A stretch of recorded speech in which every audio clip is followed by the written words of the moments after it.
আতর গোলাপ সুরমা খুশবু লাগাইয়া ইসমাইল কে দাও গো বিবি সাজায়া ইসমাইল কে দাও গো বিবি সাজায়া। ইসমাইল আলাইহিস সালাতু ওয়াস সালাম ডাক দিয়া বলে, ও আমার প্রাণের বাবা, এতদিন পরে আমি সন্তানের কাছে আপনি এসেছেন, হয়তো আপনার জবাই করতে, আল্লাহর হুকুম পালন করতে বিলম্ব হবে, লেট হবে, এজন্য আপনার চক্ষুটা বেঁধে ফেলেন, না হয় মায়ার কারণে আমাকে জবাই করতে পারবেন না।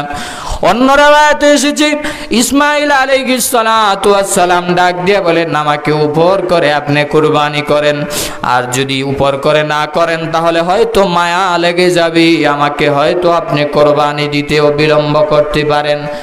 আর অন্য রাওয়ায়াতে এসেছে হাত পা বেঁধে ফেলেন, কারণ আপনি যখন জবাই করবেন আমি যদি নড়াচড়া করি তাহলে হয়তো আপনার কাছে আমি সন্তান হয়ে আল্লাহর পয়গম্বরের কাছে বিয়াদবি হয়ে যেতে পারে। আমার বানানো ভাইয়েরা, অন্য রাওয়ায়াতে এসেছে ইসমাইল আলাইহিস সালাতু ওয়াস সালাম বলেন, আমাকে বাধার দরকার নাই, আমি একদম নীরব হয়ে নিশ্চুপ হয়ে আমি রেডি হয়ে আছি, কারণ কিয়ামতের দিন যেন মানুষ না বলতে পারে রাজি ছিল না বিদায় বান্দা জবাই করছি।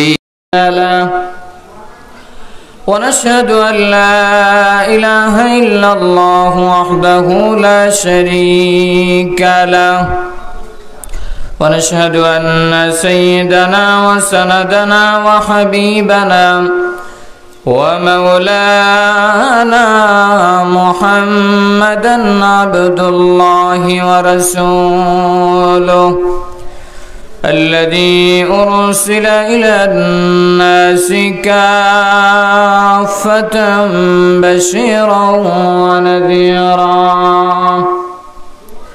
وداعيا إلى الله بإذنه وسراجا وقمرا منيرا فقد قال الله تعالى في كلامه المجيد وفي فرقانه الحميد أعوذ بالله من الشيطان الرجيم بسم الله الرحمن الرحيم لن ينال الله لحومها ولا دماؤها ولكن يناله التقوى منكم كذلك سخرها لكم لتكبروا الله على ما هداكم وبشر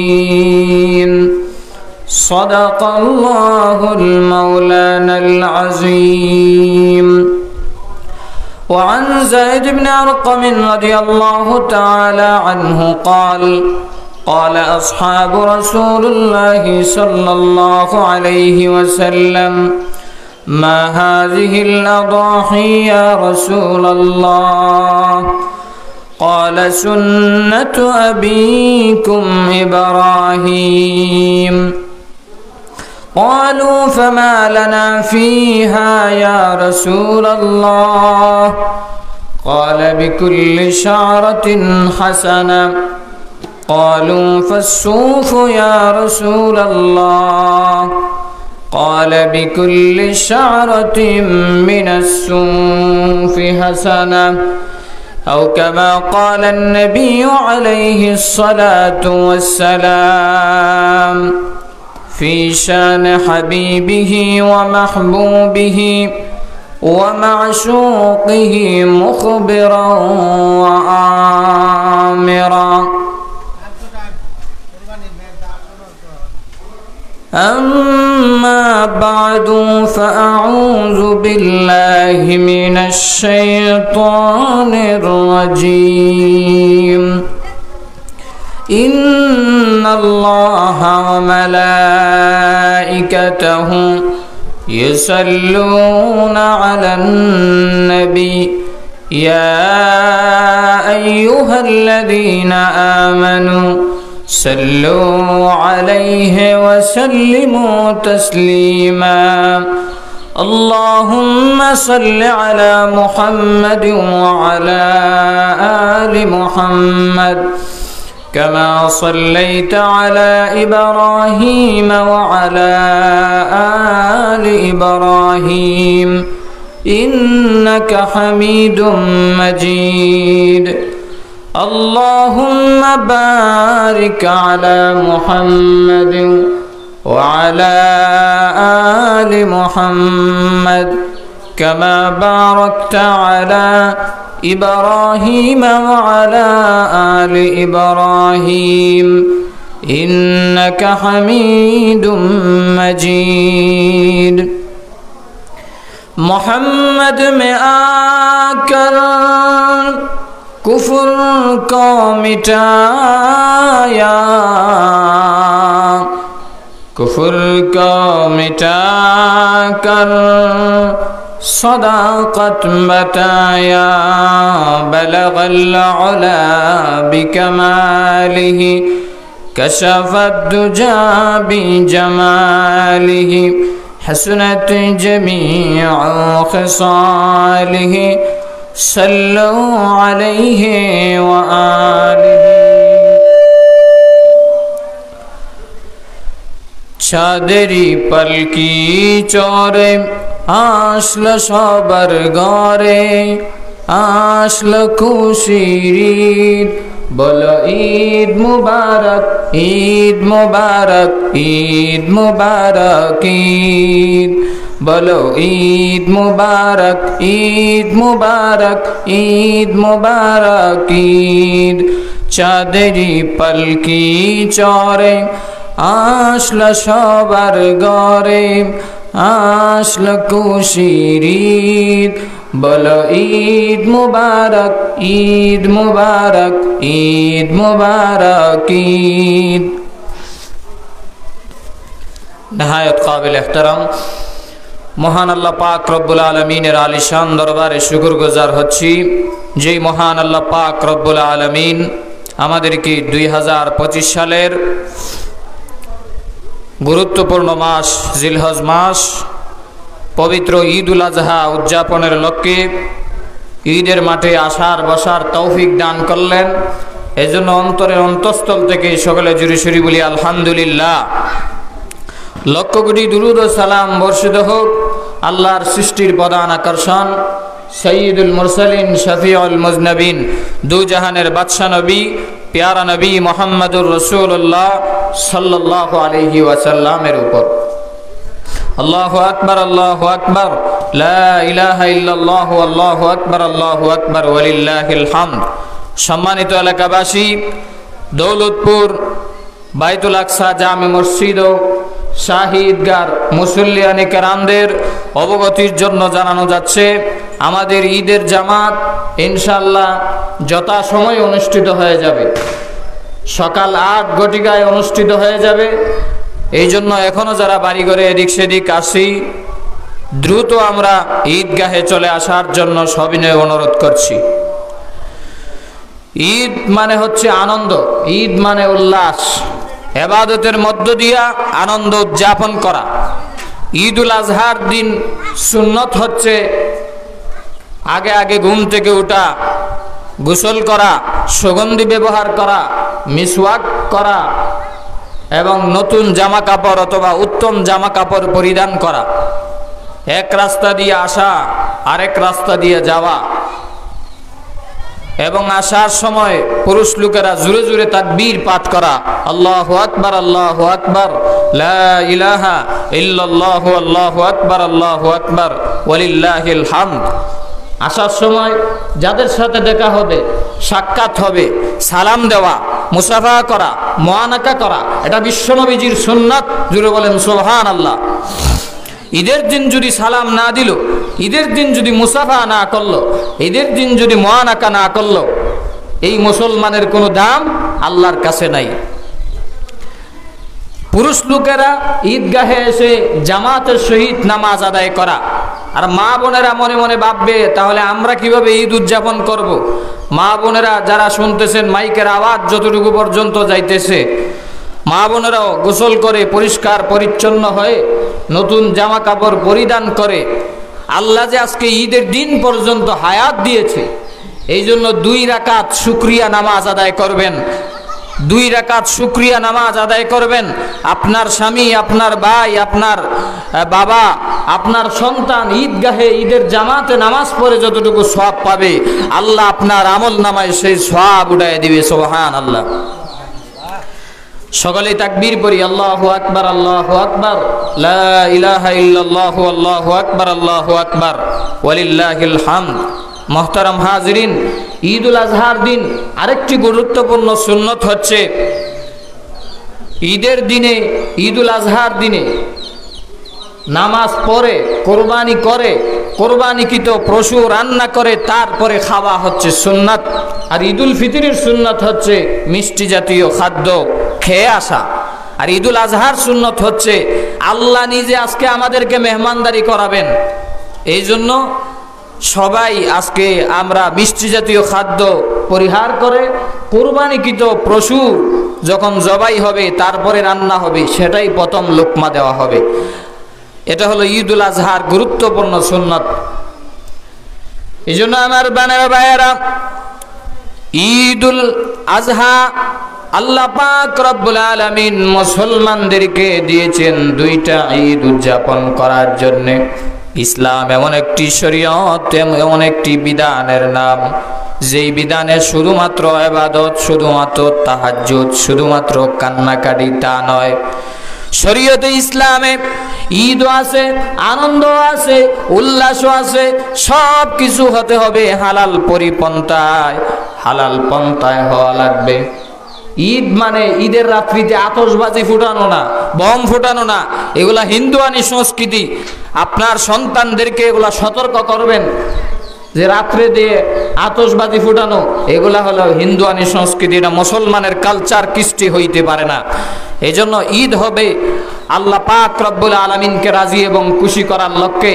ঈদের মাঠে আসার সাথে সাথে আল্লাহ পাক রব্বুল আলামিন তার সগীরা কবিরা ঈদের মাঠে আসার পরে কান্নাকাটি করতে হবে, দোয়া করতে হবে, মোনাজাত করার মাধ্যমে চৌকের পানি ফালানোর সাথে সাথে আল্লাহ পাক রব্বুল আলামিন কাওয়ালাদাতহু উম্মুহু, মায়ের পেট থেকে ভূমিষ্ঠ হলে যেরকম নিষ্পাপ অবস্থায় বাইর হয়, আপনিও আপনার বাড়ি থেকে যখন আসলেন, জাযাকাল্লাহ, আপনি যখন বাড়িতে যাবেন তখনও আপনি নিষ্পাপ অবস্থায় বাড়িতে গেলেন। জোরে বলেন আলহামদুলিল্লাহ। এই জন্য ঈদুল আজহা এটা আল্লাহর পক্ষ থেকে বহুত বড় নিয়ামত মুসলমানদের জন্যে। এটা হলো উৎসবের দিন। ঈদুল আজহার দিন হচ্ছে উৎসব, তবে এটা হতে হবে আমলের মাধ্যমে, ইবাদতের মাধ্যমে। এই ঈদুল আজহাটা আমরা পেয়েছি হযরত ইব্রাহিম খলিলুল্লাহ আলাইহিস সালাতু ওয়াস সালামের যুগ থেকে। আল্লাহ পাক রব্বুল আলামিন তার খলিল ইব্রাহিমকে এতই পছন্দ করেছেন, ইব্রাহিম আলাইহিস সালাতু ওয়াস সালামও আল্লাহ রব্বুল আলামিনের ভালোবাসায় সব কিছু উজাড় করে দিয়েছেন। নিজের সন্তান, নিজের স্ত্রী, নিজের জান মাল ইজ্জত সব কিছু আল্লাহর রাস্তায় বিলিয়ে দিয়েছেন শুধুমাত্র আল্লাহকে পাওয়ার জন্যে, আল্লাহকে রাজি এবং খুশি করার জন্যে।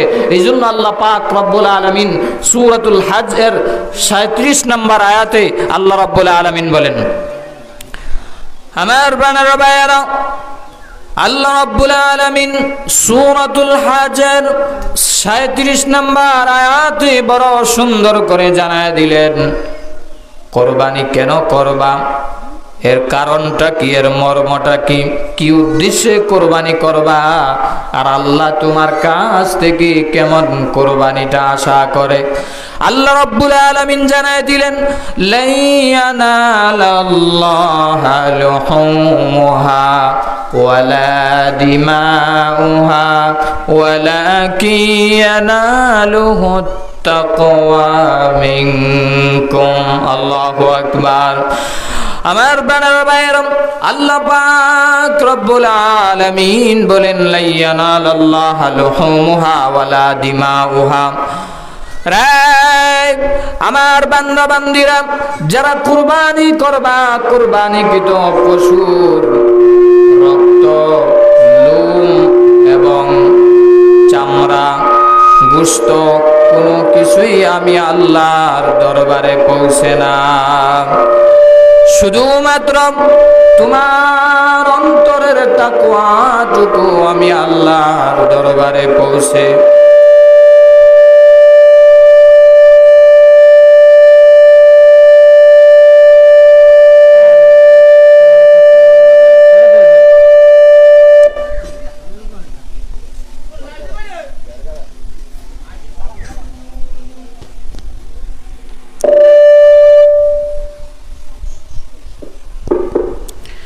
শুধুমাত্র অন্তরের তাকওয়াটুকু আল্লাহর দরবারে পৌঁছবে। আপনার কুরবানিকৃত পশুর গোশত আল্লাহর কোনো দরকার নাই, রক্ত, লোম ইত্যাদি আল্লাহর কোনো দরকার হবে না। শুধুমাত্র আপনি আল্লাহ রাব্বুল আলামিনকে রাজি এবং খুশি করার জন্য কুরবানি দিলেন কিনা, এটাই আল্লাহ রাব্বুল আলামিন চায়। আপনার অন্তরে তাকওয়া আছে কিনা, এটাই আল্লাহ রাব্বুল আলামিনের মূল উদ্দেশ্য। এই জন্য আমার প্রাণের ভাইয়েরা, কুরবানি হবে একমাত্র আল্লাহকে রাজি এবং খুশি করার জন্যে। আর গোশত তো আল্লাহ আমাদের জন্য হালালি করে দিয়েছেন। বিশ্ব নবী, আখেরি নবী, শেষ নবী, শ্রেষ্ঠ নবী, মহানবী মুহাম্মদুর রাসূলুল্লাহ সাল্লাল্লাহু আলাইহি ওয়াসাল্লামের উম্মতের জন্যে, মহান আল্লাহ মেহমানদারি করানোর জন্যে কুরবানির গোশতকে আমাদের জন্য হালাল করেছেন। জোরে বলেন আলহামদুলিল্লাহ। এই জন্য আমার প্রাণের ভাইয়েরা, কুরবানি হবে একমাত্র আল্লাহকে রাজি এবং খুশি করার জন্যে। লোক দেখানোর জন্য কুরবানি করা যাবে না, গোশত খাবার নিয়তে কুরবানি করা যাবে না, মানুষকে দেখানোর জন্য কুরবানি করা যাবে না, বিশাল ব্যবসাবার বিশাল আয়োজন করে কুরবানি করা যাবে না। আমার প্রাণের ভাইয়েরা, ইব্রাহিম আলাইহিস সালাতু ওয়াস সালাম কত বড় পরীক্ষা দিয়েছেন আল্লাহর দরবারে, কেমন কুরবানি করেছিলেন। আল্লাহ ডাক দিয়া বলে, ও ইব্রাহিম খলিলুল্লাহ, তুমি যদি আমার বন্ধু হইতে চাও, তুমি যদি আমার দোস্ত হইতে চাও, খলিল হইতে চাও, তাহলে তোমার প্রিয় বস্তু আমার রাস্তায় কুরবানি দিয়ে দাও। বিশাল ঘটনা। আমার বানার ভাইয়েরা, ইব্রাহিম আলাইহিস সালাতু ওয়াস সালাম বয় বৃদ্ধ মানুষ, ৮০ থেকে ৮৫ বছর বয়স, আল্লাহর দরবারে কাঁদতেছেন আর দোয়া করতেছেন, রব্বি হাবলি মিনাস সালিহিন। ও আমার পরওয়ারদিগার আলম আল্লাহ, নেককার সন্তান আমাকে দান করুন। ইব্রাহিম আলাইহিস সালাতু ওয়াস সালাম দোয়া করতেছেন। আল্লাহ রাব্বুল আলামিন দোয়া করতে করতে কাঁদতে কাঁদতে প্রায় বয়বৃদ্ধ ইব্রাহিম খলিলুল্লাহকে ৮০ থেকে ৮৫ বছর বয়সে আল্লাহ স্বাগতম দিয়া সুখবর জানায় দিলেন, ফাবাশশারনাহু বিগুলামিন হালিম। আল্লাহু আকবার। ও ইব্রাহিম খলিলুল্লাহ, আমার পক্ষ থেকে তুমি সহনশীল, ধৈর্যশীল একজন সন্তানের সুসংবাদ গ্রহণ করো। ইব্রাহিম আলাইহিস সালাতু ওয়াস সালামের দোয়া আল্লাহ মঞ্জুর করলেন, দোয়া কবুল হয়ে গেল, সন্তান আল্লাহ দিয়ে দিলেন। সন্তান ভূমিষ্ঠ হওয়ার কিছুদিন পরেই আল্লাহ পাক রব্বুল আলামিন জানায় দিলেন, ও ইব্রাহিম খলিলুল্লাহ, তুমি যদি খলিল হইতে চাও, বন্ধু হইতে চাও, দুস্থ হইতে চাও, তাহলে তোমার সন্তান এবং স্ত্রীকে নির্বাসন দিয়ে দাও। কত বড় পরীক্ষা ছিল আল্লাহর পক্ষ থেকে। ইব্রাহিম খলিলুল্লাহ আল্লাহর ভালোবাসা পাওয়ার জন্য নিজের সন্তান এবং নিজের বিবিকে নির্বাসন দিয়ে দিলেন। সেই পরীক্ষাতেও ইব্রাহিম খলিলুল্লাহ পাস করলেন। শুধু তাই নয়, ইব্রাহিম খলিলুল্লাহর সন্তান থেকে দূরে সরে প্রায় 10 থেকে 12 বছর দূরে আছেন। ইব্রাহিম খলিলুল্লাহ বাবার মনে বহুত বড় আশা, আমার ছেলেটা না হয় কত বড় হয়েছে, নাদুস নদুস হয়েছে, আমি একটু কুলে নিব, আদর করব, স্নেহ করব।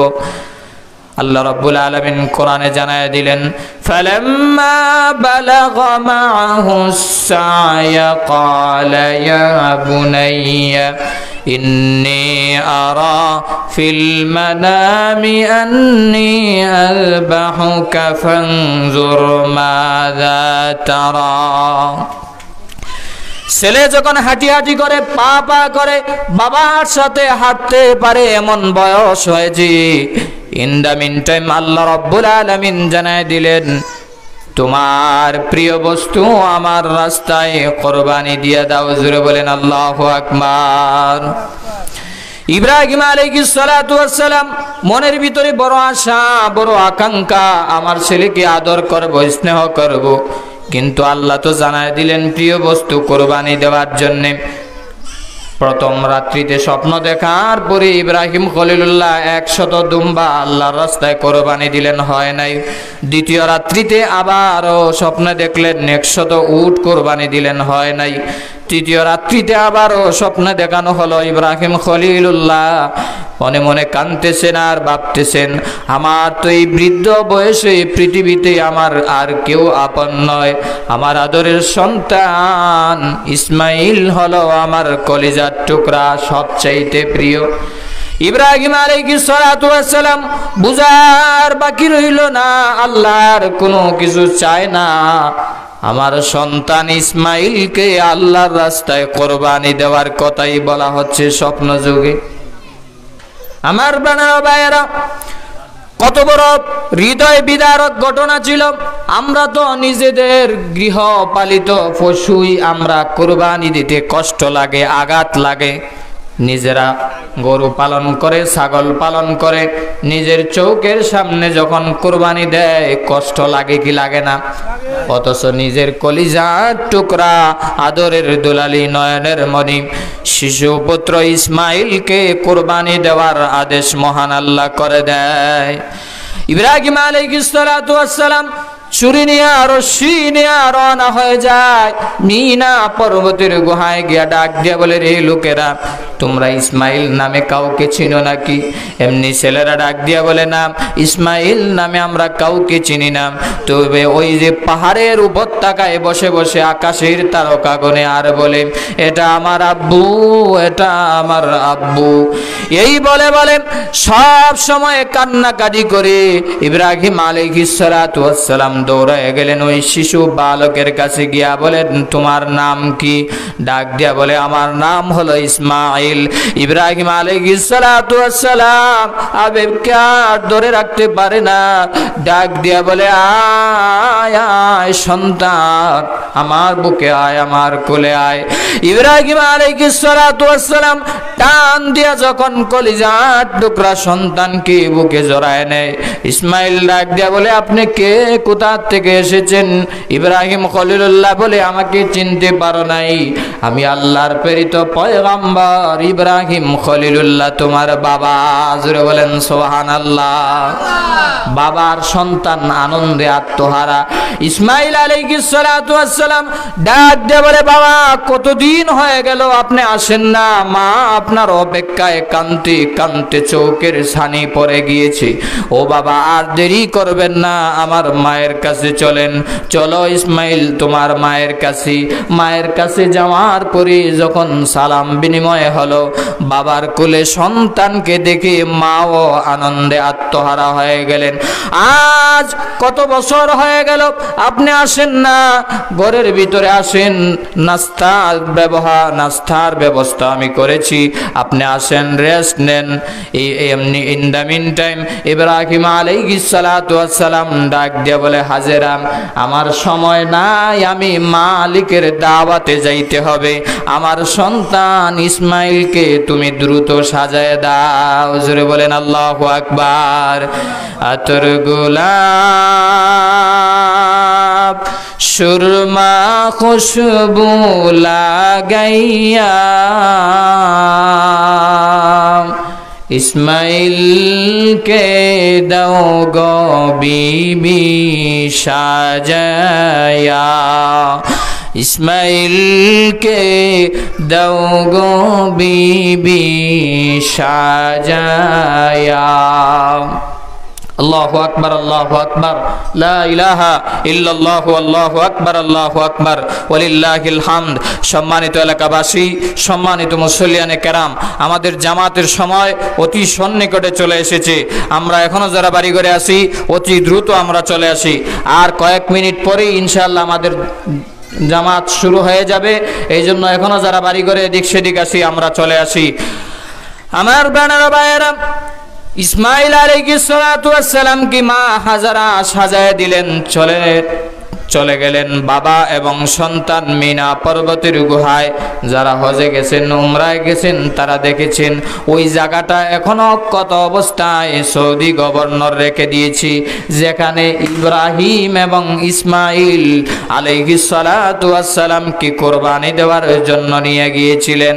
আমার বানানো ভাইয়েরা, ইব্রাহিম খলিলুল্লাহ আলাইহিস সালাতু ওয়াস সালাম সন্তানকে যখন নিয়ে গেলেন জায়গা মতো, নিয়ে গিয়া বলেন, ইয়া বুনাইয়া ইন্নী আরা ফিল মানামি আন্নী আযবাহুকা ফানজুর মাযা তারা। হো আমার আদরের সন্তান, আমি গতকালকে স্বপ্নে দেখলাম আমি তোমাকে জবাই করতেছি, তোমার মতামত কি? ইসমাইল আলাইহিস সালাতু ওয়াস সালাম তখন দৌড় দেন নাই এবং বাবাকেও বলেন নাই যে আপনি এত বছর পরে আসছেন, আমার মার কোনো খোঁজখবর নেন নাই, আমার কোনো খোঁজখবর নেন নাই। এখন আইসা বলতেছেন আপনি আল্লাহর পক্ষ থেকে অর্ডার পেয়েছেন জবাই করার জন্য, আমি আপনার কথায় মানতে রাজি না। এই কথা বলে নাই, কারণ আদরের সন্তান উনিও ভবিষ্যতে আল্লাহর পয়গম্বর হবে। আমার বানার ভাইয়েরা, কলিজার টুকরা যুবক ভাইয়েরা, কত বড় পরীক্ষা দিয়েছেন বাবা এবং পুত্র। ইসমাইল আলাইহিস সালাতু ওয়াস সালাম ডাক দিয়া বলেন, ক্বালা ইয়া আবাতি ফাআল মা তুমার সাতাজিদুনি ইনশাআল্লাহু মিনাস সাবিরিন। আল্লাহু আকবার। ইসমাইল আলাইহিস সালাতু ওয়াস সালাম ডাক দিয়া বলে, ও আমার প্রাণের বাবা ইব্রাহিম খলিলুল্লাহ, আপনার স্বপ্ন কখনো মিথ্যা হইতে পারে না, কারণ আপনি আল্লাহর প্রেরিত পয়গম্বর। আপনি যেই বিষয়ে আদিষ্ট হয়েছেন আপনি আপনার কাজ পালন করুন, সম্পাদন করুন। আমি ধৈর্যকারীদের সাথে আমি ইসমাইল আছি। জুড়ে বলেন আল্লাহু আকবার। বাবার সন্তান দুজন রাজি হয়ে গেলেন আল্লাহর পরীক্ষা দেওয়ার জন্য। আরশ, কুরসি, লৌহ, কলম, সাত আসমান থেকে ফেরেশতারা ব্যাগ দইরা তাকায় আছে যে আল্লাহ এত বড় পরীক্ষা করতেছেন ইব্রাহিম খলিলুল্লাহকে। ইতিপূর্বে এত বড় পরীক্ষা আর কোন নবী এবং কোন আম্বিয়া এত বড় পরীক্ষা আল্লাহর দরবারে দেয় নাই। ফেরেশতারা কাঁদতেছে, আকাশবাসী কাঁদতেছে, জমিনবাসী কাঁদতেছে, আহারে নিজের সন্তানকে জবাই দিয়ে দিবে। ইন দা মিন টাইম আল্লাহ পাক রব্বুল আলামিন দেখলেন ইব্রাহিম আলাইহিস সালাতু ওয়াস সালাম তো আর দেরি সইবে না, ইসমাইলকে শোয়া দিতেছেন। এমনি ইসমাইল আলাইহিস সালাতু ওয়াস সালাম ডাক দিয়া বলে, ও আমার প্রাণের বাবা, এতদিন পরে আমি সন্তানের কাছে আপনি এসেছেন, হয়তো আপনার জবাই করতে, আল্লাহর হুকুম পালন করতে বিলম্ব হবে, লেট হবে, এজন্য আপনার চক্ষুটা বেঁধে ফেলেন, না হয় মায়ার কারণে আমাকে জবাই করতে পারবেন না। অন্য রাওয়ায়াতে এসেছে ইসমাইল আলাইহিস সালাতু ওয়াস সালাম ডাক দিয়ে বলেন, আমাকে উপর করে আপনি কুরবানি করেন, আর যদি উপর করে না করেন তাহলে হয়তো মায়া লেগে যাবে, আমাকে হয়তো আপনি কুরবানি দিতেও বিলম্ব করতে পারেন।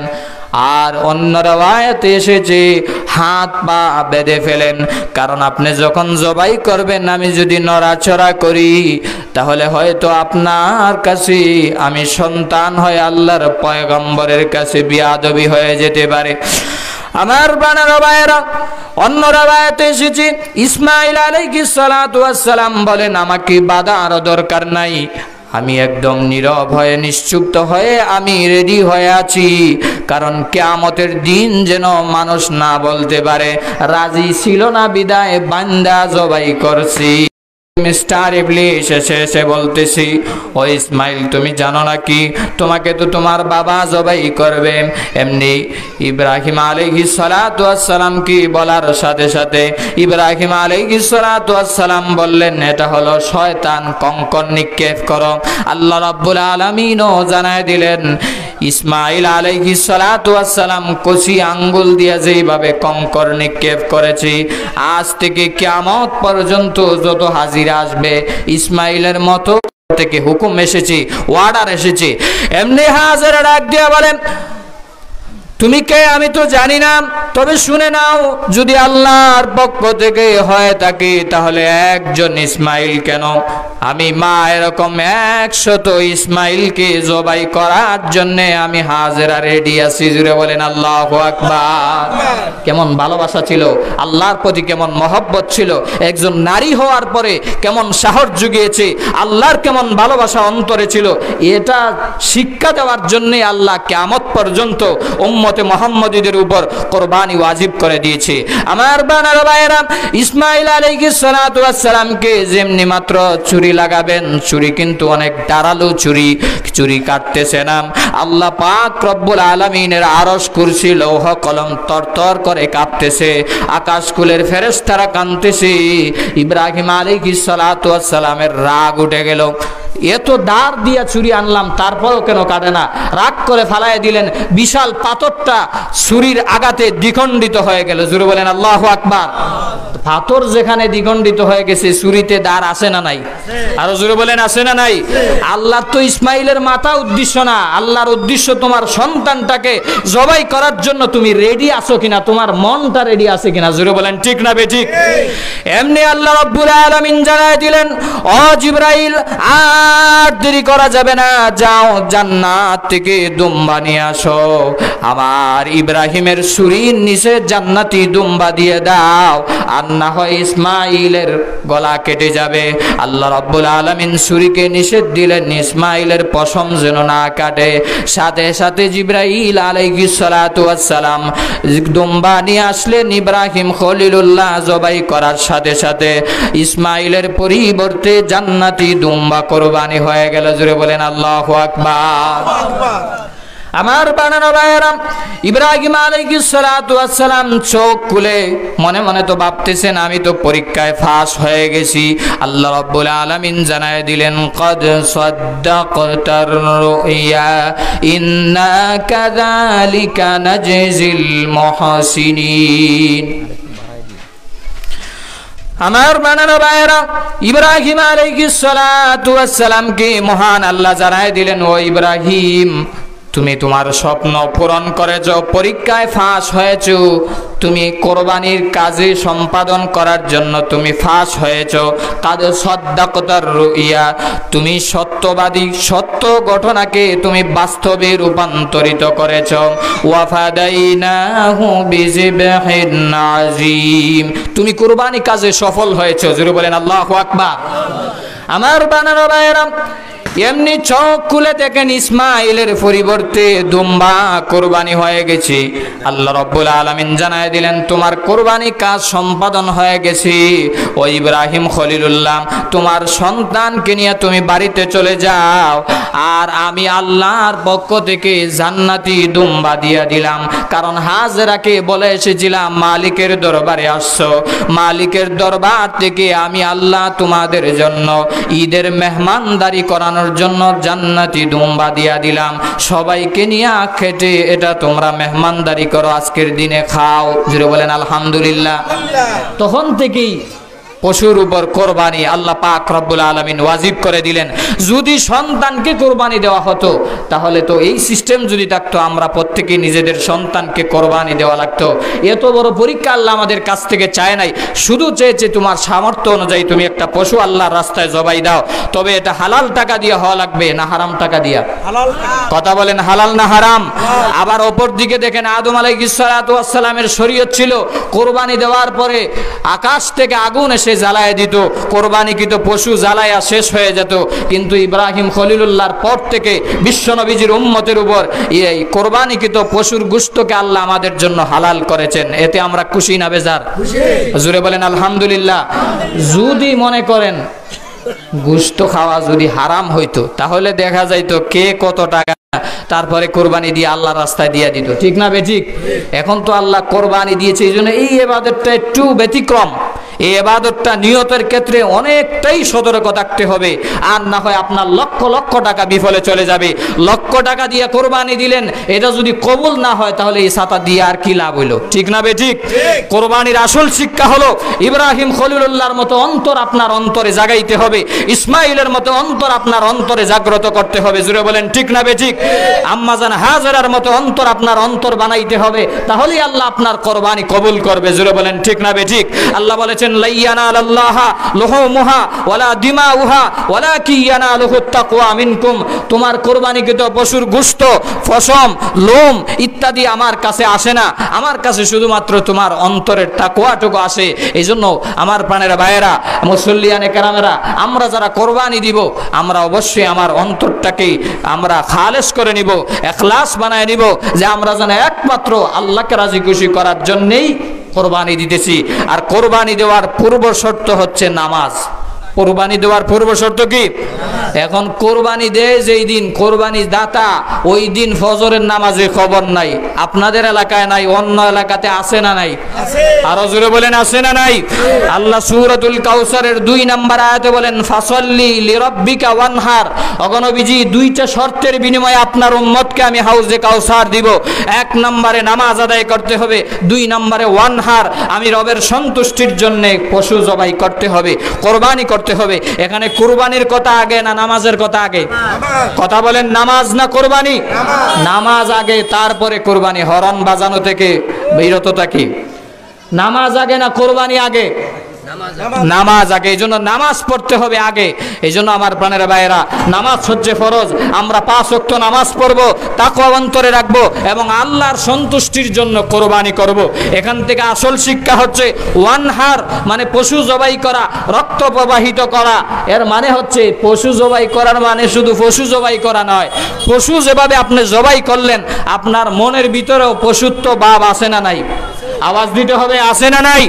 মনের ভিতরে হিংসা, বিভেদ, সমালোচনা, গীবত, শিকায়ত এগুলাকেও জবাই করতে হবে, তাহলেই আপনার কোরবানি আল্লাহর দরবারে কবুল হবে। চিৎকার দিয়ে বলেন ঠিক না বেঠিক?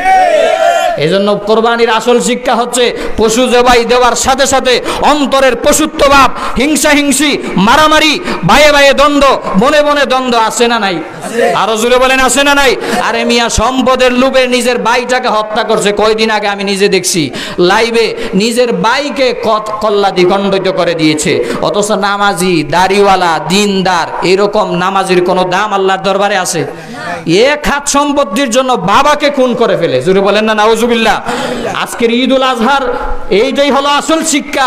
আপনি পশুকে, মনের পশুকে জবাই করার সাথে সাথে মনের পশুকেও জবাই করবেন, তাহলে আপনার কোরবানি আল্লাহর দরবারে কবুল হবে। ওই যে হাবিল এবং কাবিল কোরবানি করেছিল, হাবিল ডাক দিয়ে বলেছে ইন্নামা ইয়াতাকাব্বালুল্লাহু মিনাল মুত্তাকিন।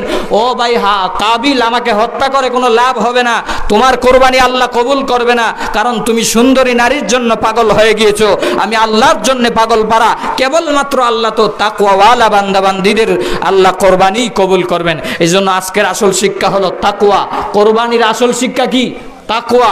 অন্তরে ভয় আছে কিনা?